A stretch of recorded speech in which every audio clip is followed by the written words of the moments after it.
So with everything going on recently, you may be in a position where you want to send Wizards of the Coast a message. And look, no, why would you want to do that? What's going on? We might tend to agree with you. However, you might still want to be playing Magic the Gathering and engaging with releases from the last year. And I think that we can all agree that we want to make sure that our LGSs stay afloat during what has to be a very stressful and difficult time for them. Yeah, it's a really weird time in Magic the Gathering. Ooh, man, a lot to talk about. Let's just get into it.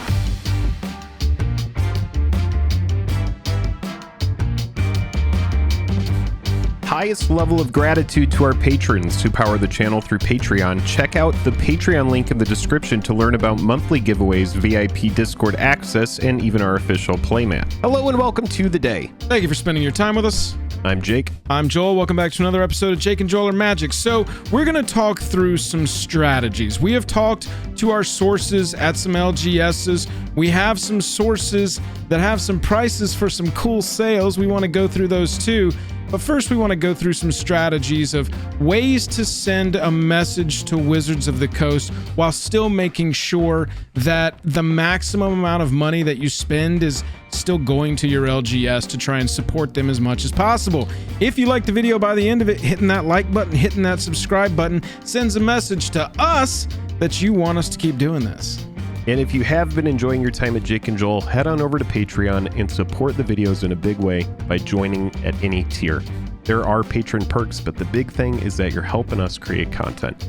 Here's the thing that we need to talk about today. We need to talk about a massive, like the TLDR is Wizards of the Coast has overproduced because of Hasbro. It has pushed Magic to kind of a breaking point, and now they are finally feeling it in a big way.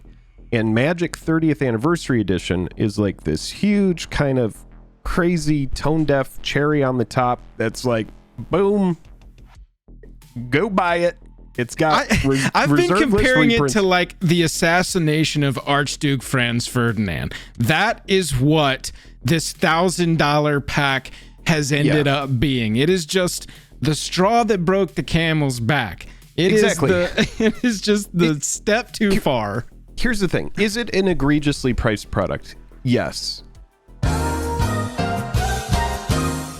If there hadn't been this huge, crazy glut of secret lair after collector product, would maybe it have been met with some backlash, but not like the end of the world like we're seeing? Possibly so. People might have been like, whoa, this is ridiculous. I can't believe you're doing this. This is crazy. But it just comes after just wave after wave after wave of overproduced products.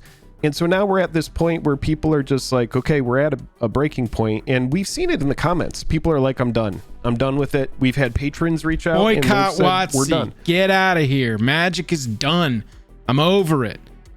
But yeah, we've had patrons sell off most of their collection.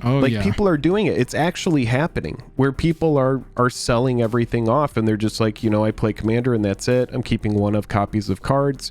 I'll move them around as I need them, but otherwise I'm just going to proxy stuff, and that's it. And that's how I'm going to engage with the game.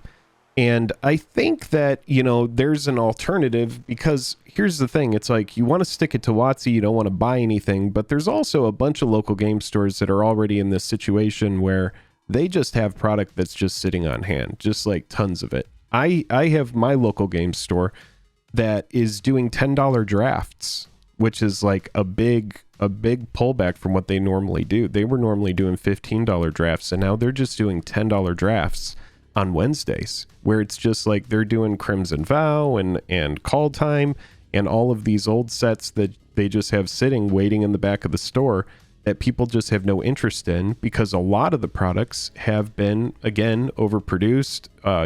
We've talked about this, you and I, but there's no price or there's no foil premium on commons and uncommons these days because of collector products. And so yeah, and it's sort of self-admitted from Hasbro, Wizards of the Coast, that they themselves are sitting on a ton of inventory that they really don't know what to do with. Same as stores. And so in the same way that your store, that is sort of manifesting as cheaper drafts to still get people in the door and make some money, for Wizards of the Coast and the whole Amazon model, that is going to manifest as some major sales. Now, you will still be buying the product from WOTC, but you will be getting it at a huge discount from what they have been charging on those things.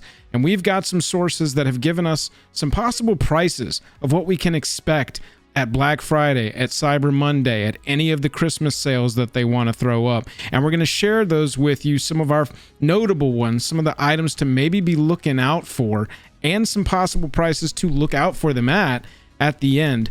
But I want to talk about this. The LGS that we spoke to gave us some strategies. I went and asked them directly. I was like, look, how do we make sure that when we're spending money at the LGS, the maximum amount is going to you and the minimum amount is going to WOTC? I want to send that message, but I still want to play Magic. I still love this game. And I definitely want to make sure that you stay in business, because I don't want the byproduct of this whole thing to be more LGSs going out of business. And so one of the first things that really sort of stuck out to me and surprised me is that the LGS we spoke to said, make sure that you are doing pre-releases. Pre-releases, the shops are locked in. The shop that we spoke to anyways, the WPN store, they are locked in on a big allocation of these pre-release kits, meaning they're going to get those. They're just going to have them on hand. They got to spend the money. They have to take them. And if we stop buying those, that doesn't really send a message to WOTC. It just hurts the store. So essentially the pre-release kits that they get, I can imagine that it's based on the store size. It's probably based on how many people they have signing up through the companion app to actually do pre-releases and events. And it probably has to do with just historically, numbers over the years. So it's like, I guess, different stores get different allocations of pre-release kits based on their size, probably location, whether it's a premium store or not, all these different kinds of aspects. Well, it's probably like using your budget too. If you're budgeted a certain amount, you want to use all of them because you don't want to get less next time. Right. I can see it being like that. And so, buying those extra pre-release kits, we see some people opening those online. We see those left over at the store all the time after the pre-release. Oftentimes they'll let you know the last day of the event, hey, we have extra pre-release kits, or just ask them, say, hey, do you have any extra pre-release kits that you're just selling straight up? And that's a good way to support the LGS. So that's a good note. I didn't realize that they were locked in on how many of those that they got, but that was the biggest shocker to me too. So obviously past that, it gets pretty self-explanatory. Check with your LGS before you make an Amazon purchase. Maybe don't buy boxes right now. If you're a box purchaser, maybe now's not the right time to be doing that, especially considering that there's so much inventory that at these holiday sales, Prime Day, Black Friday, whatever moments, you could potentially buy boxes from the last 12 months at huge discounts. Again, we'll go over some of those possible discounts that we've seen on price lists we've gotten from our sources, but going to the store and still doing drafts, still doing those events like Jake was talking about, still buying singles. WOTC doesn't see money from singles and the stores already have them. So that's a huge way to support your LGS. And then just playing in the store, buying stuff that is like tertiary to everything that's happening in the store. I'm talking about your drink machines. I'm talking about the snacks there. The simple stuff that it sounds, again, self-explanatory coming out of my mouth even, but playing in the store versus playing on Arena, for instance, that puts, that counter away from Arena so that they can't count that in their statistics and into the store. Yeah, and also, if you are not playing Arena a lot, if you find yourself not engaging with that, help WOTC get a better idea of their active users by taking it off your machine. Uninstall it. Yeah, if you're not playing Arena, just take it off your machine, and that's going to give them a better idea of how many people are actually engaging with that versus how many people just have it installed. So those are important things to keep in mind. I've been looking at collector box prices, and I have seen the massive drop-offs on these. You have collector boxes that came out that were 260s that are now 180s. I've seen some come out that were 200s that are now sitting at around 140s. And it's pretty wild to see. I'm sure that as Wizards of the Coast, when you're coming up with a product like Dominaria United and you say, hey, we're going to put Legends cards into these collector boosters, people are going to have a chance and an opportunity to pull old iconic cards. And I'm sure as you're conceptualizing that and you're in your room or you're in the room with everybody and everybody's spitballing ideas, I'm sure that everybody's thinking, oh my God, that is just going to fly off the shelves. And what's crazy about that is even including cards from 1994, it's not enough. People are just not interested in it. And that is just wild to me. You can pull Tabernacle, Pendrell Vale in that, but it's just such a microscopic chance that it's not even worth trying for. So if you're not buying the product when the set comes out, other than doing the pre-release at your LGS, please remember to do those. When do you buy? Well, you look for these sales. Earlier in the year, during a Hasbro call or a WOTC call, the powers that be basically said, hey, we got warehouses of inventory, but don't worry, shareholders. Don't worry, baby board members. We're going to be doing sales. We're going to bundle this stuff together. We're going to throw them in as valueless inclusions in the festival in a box for Philly. Did you read that inventory, by the way, Jake, of what you could get in that festival in a box? They were like, you could either get this almost worthless commander deck that's still at Target probably, or this worthless commander deck. There was some cool stuff in there. They did throw in a mystery booster box. I thought that was a pretty cool inclusion because the whole thing was $270 and those boxes are marketing for like $230, $240 right now. So that was pretty cool. Plus you get the hyper exclusive new cat secret lair, and I made a short breaking down how the old cat secret lair got really crazy expensive and this one's even more exclusive, so who knows where that's going. But sales, Black Friday, Prime Day. After that call, we actually saw a Prime Day sale a little while later, and there were commander decks for like $15. Good commander decks. Yeah, that's crazy. That you can play as is, break down, give as gifts, get your friends into Commander, you know? And so what we've been provided, we had a source come to us and say, hey, look, I've got some pricing sheets. I think that based on what I'm seeing from distributors, that these could be the prices that we're seeing on certain items during these Black Friday sales, during these Cyber Monday sales. So we're not going to show them. We're not going to tell you where we got them, but we did want to go through. Yeah, we're going to tell you the price that they are going to be less than. Let's just do that. We're going to say a price, and we're going to say that it's going to be less than that price. And so this is on essentially good authority that these are probably going to be the prices that we can expect for some of these products come Black Friday. Because, the video is more interesting than buy cards on Black Friday. Right. We actually have it's a little bit deeper than that. Not much deeper. Look, I'm telling you, so just going through some sets. Let's tell you what kind of stuff that they are probably sitting on a ton of inventory of and maybe selling in these sales. Kaldheim, as far back as Kaldheim. Strixhaven set booster boxes in Japanese, so you can get some of those very cool Mystical Archive cards. Zendikar Rising, Adventures in the Forgotten Realms. The Challenger decks I've seen. Get right into Pioneer. Ready to go, super cheap, a whole display of those. You know, looking at this whole year into last year, Crimson Vow, Dominaria United, Streets of New Capenna, Neon Dynasty, Unfinity, Commander Legends, Battle for Baldur's Gate. And that's kind of where I wanted to start with notable ones is Battle for Baldur's Gate. You had some fantastic Commander cards in there in an under-purchased set. Some of these cards in 2 years, I can see us sitting here talking about scarcity plays on cards from Battle for Baldur's Gate because nobody bought them. And you've also got the chance to pull those mythic dragons in there, and that's where a ton of the value is if you pull those singles.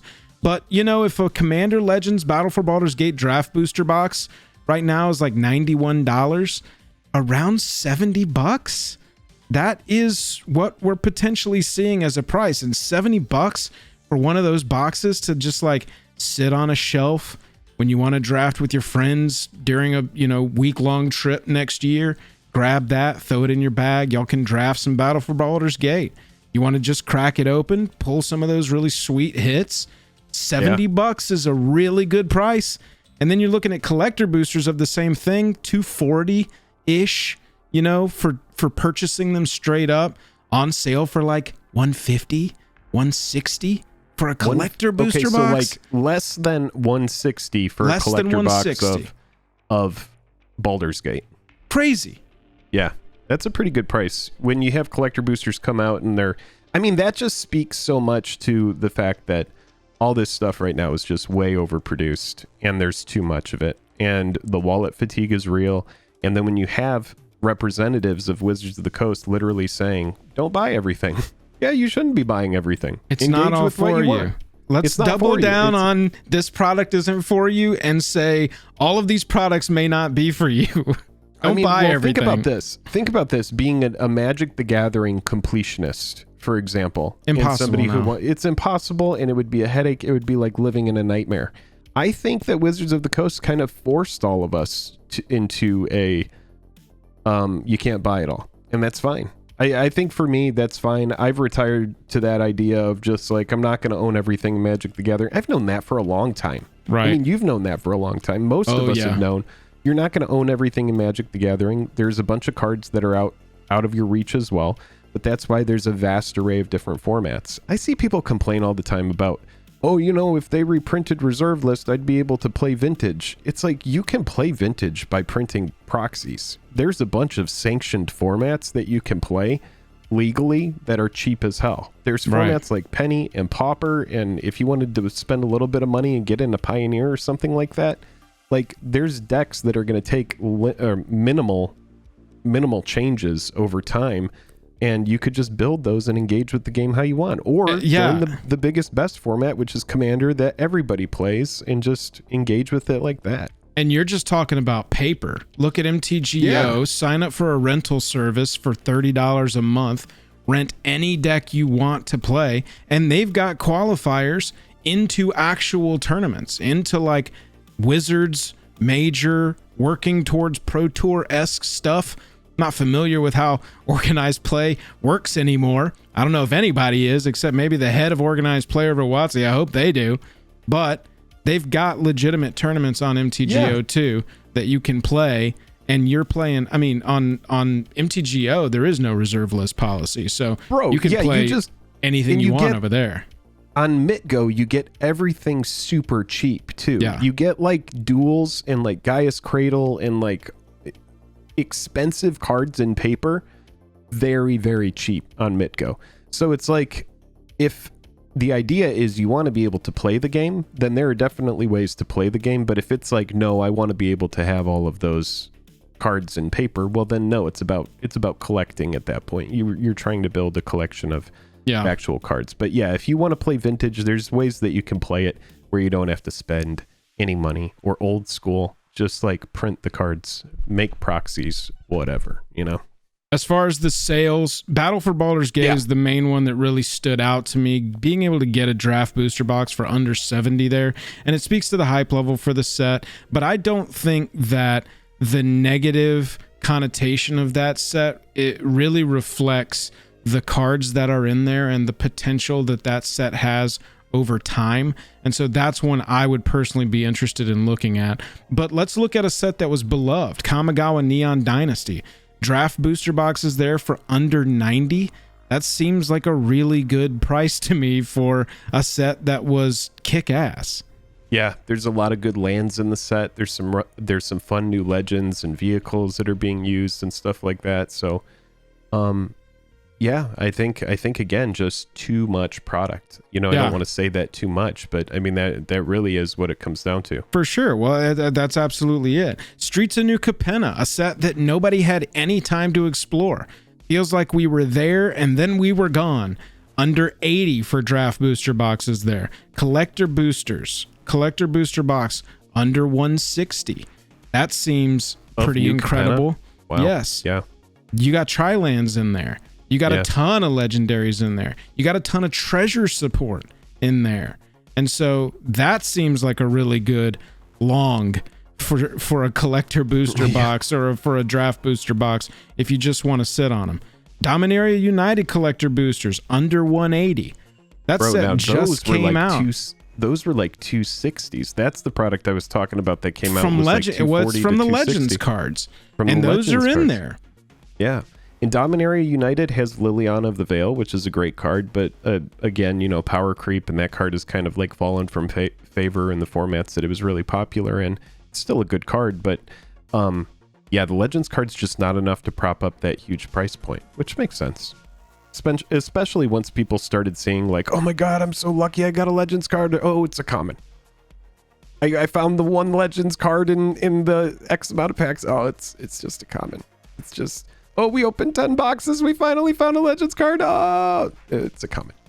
So like people just woke up to that. They were like, well, that's clearly not fiscally responsible. You know, we broke that down, how many boxes you would have to open before you like were guaranteed to find a tabernacle, and it's an egregious amount of packs. It's insane. At the end of it, I think you would have been better off just buying 42 tabernacles or something like that at market price by the time you're guaranteed to find one opening Dominaria United product. I would have to go dig and find the video, but yeah, to guarantee that you find a tabernacle, yeah, I mean, it's just luck. You have to hope that you win the lottery. That's how that product works. And people saw through that. Now it's seen an insane adjustment.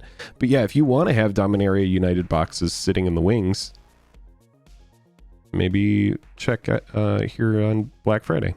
Yeah, check for sales. And that's really what it comes down to. If you do want to send a message, but you still want to get product, we get that. It's a weird dichotomy. It's a weird sort of cognitive dissonance that we are all feeling right now. Jake and I are not immune to that.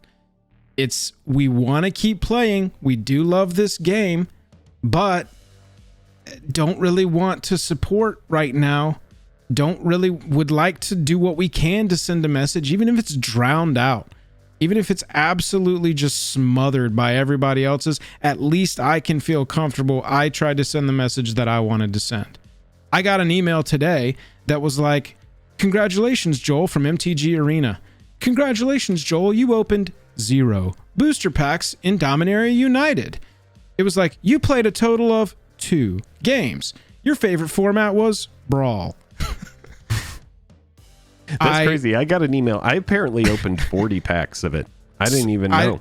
Who knows, man? I didn't even know. Who knows? No, I got the same email today. I tweeted it and I said, this is what voting with your wallet looks like, because I did not like Alchemy. I did not like the direction that went. Obviously, their whole just the monetization of it is just such a scam to me. There are so many ways that they could just be like, they could have been making so much money off of me, dude. $40 a month, $50 a month, access to every single card on the platform. You got to buy your way into the tournaments. You still got to buy your way into drafts, all that kind of stuff. But just a subscription fee to have access to all of it, play decks I want to. That's so funny, because we actually have a couple friends that always complain about that, where it's like, if you hadn't got into Arena at the ground floor and played constantly, then you're at a massive disadvantage in the amount of money that you would have to put into the game in order to catch up and have anything competitive is just so over the top. Right. And yeah, like unless you're installing Arena to play draft or limited, which I think it's really good for. Like I would say that if you're like, man, I want to get a draft going, man, boot up Arena and play a draft. Like that's a really easy way to get a draft going. I would say MitGo. That's basically what I've been doing the past year. I only do drafts on MitGo, sealeds on MitGo. Obviously, Commander, it's the only place to play it electronically. But yeah, that's how I've been voting with my wallet, so to speak, with the Arena side of things. But on the physical paper side of things, you know, waiting for some of these sales to roll around, I have to think that the Prime Day stuff we saw earlier in the year was just the tip of the iceberg. That was them testing the waters. Will people buy these for super cheap? And the answer is yes. I bought 2 precons from that. I know I just complained on stream about having too many precons sitting around that I don't play, but it's hard to turn down a $10 or $15 precon, especially with the amount of new cards that they print in. I bought the vampire one that was blood token based from Crimson Vow for like $12. It had Patron of the Vein in it. It had some good vampire cards for me to take and just, you know, sort of transfuse those cards into my Edgar Markov deck. So it was like a little $12 upgrade for that. But, you know, looking at Adventures in the Forgotten Realms collector booster boxes for under $135, I mean, and that's where a lot of the value sits, is these boxes. If you do want to buy these boxes, don't buy them when they're coming out. That's a good way to send a message. Wait until they go on sale. Wait until they're feeling the pressure of like, well, we can't have these sitting around in a warehouse forever unless we want to find them in 20 years and try and seed them into packs if we're still around. And before we forget this, and it doesn't make it into the video, we should say this. Anticipate, based on the fact that on that recent stream, you had Blake say that there probably isn't going to be a big change in the production of Magic over the next year or maybe years. We don't really know how far ahead they're planning and printing or whatever. But it's not soon. It's not months. It's got to be 6-month chunks, maybe year chunks. Sure. So expect probably the same kind of glut of product unless they decide to go back and say, all right, we're going to massively lower print runs to anticipate all of the, I guess, market bearishness and try to get out from us having a bunch of toxic product. If I was WOTC, I would be like, oh God, you know, it's like, well, what can we do? Everybody saw through our overproduction of product. Now they're mad at us. We know that going into 2023, we have Phyrexia and March of the Machines or whatever that are going to be coming out. There's going to be a lot of product for those. Maybe anticipate that as collectors. You know, you're going to have the pre-sale FOMO hype wave, like always. For sure. Always happens, where you inflated pre-sale prices, or there's some new card that comes out and it's like $80, but the set isn't even out. And then just wait, put on the patience pants. I mean, you know, I should talk about this again. I'll say this really briefly, but I've been tracking the prices of the 15 most expensive cards from Double Masters 2022 borderless. All the mythic borderless, most expensive ones. And the list since Double Masters 2022 has come out has dropped from, I think it was just under $1,300 for those 15 cards.